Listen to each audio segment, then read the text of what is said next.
काय माय काय करालीस? काय नाही माय, उद्या घड बसवायच्यात ते धान्याचे गोळा केलो कयात होत्या पोटऱ्याचे सोडून.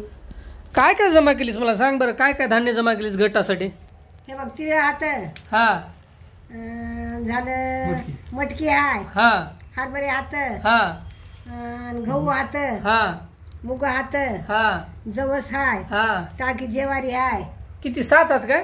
कोणी 7 घेते, कोणी 9 घेते, कोणी 11 घेते. 5 रोजाचे घट असले ते 5च घेतात. हा मनावर आहे समजा. मनावर आहे. हा पण ते काय करतात घटस्थापना, काय त्याच्या मागचं कारण नेमकं? ते काही की देई बसाले की. हा बाबा काय करता तो? ते महिषासूरला मारलं तवा, महिषासुरला कोण देवीनं? देवीने हा मारलं तवा 5 रोजचा घट बसविलता तवा हा धान्य टाकून. हा. असे त्याच्या 4 अनेक कथा पांडव प्रतापामध्ये दुसरीच आहे, हा जैमिनी अश्वमेध ग्रंथामध्ये त्याची दुसरीच आहे कोण कोण. हा. पण असे घट त्या आईच्या नावानं बसवितात. बर बर बर बर. दुसरं काय कारण आहे माय? कारण हे हा देवीसाठी वय. बर बर. हा कसं बसतात जरा सांग की, त्याचं काय काय करावं लागतंय?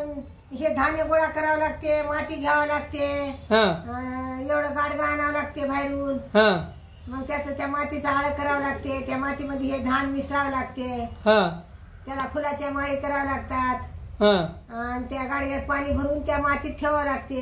हा मग ते पाजरून पाजरून पाजरून हे कोणतं पीक जोरात आलं हा ते पुढली सुगी आपली पिकते. म्हणजे ते पीक पुढे शेतकऱ्याने टाकायचं. हा टाकायचं. समजा जर आता मुग जर जोरात आले हा तर पुढल्या वर्षी शेतकऱ्याने मुग पेरायचे. मुग पेरायचे, गहू अच्छा. आले गहू पेरायचे, हा टाळके आले टाळके पेरायचे, हरभरा जोरात निघाले ते पेरायचं. बर बर. चांगलं आहे की मग हा, हे हे देवाचं. तीळ जर पिकले तर तीळ टाकायचे भरपूर. बर बर बर बर हे पुढल्या सुगीसाठी होय. बर बर बर. हा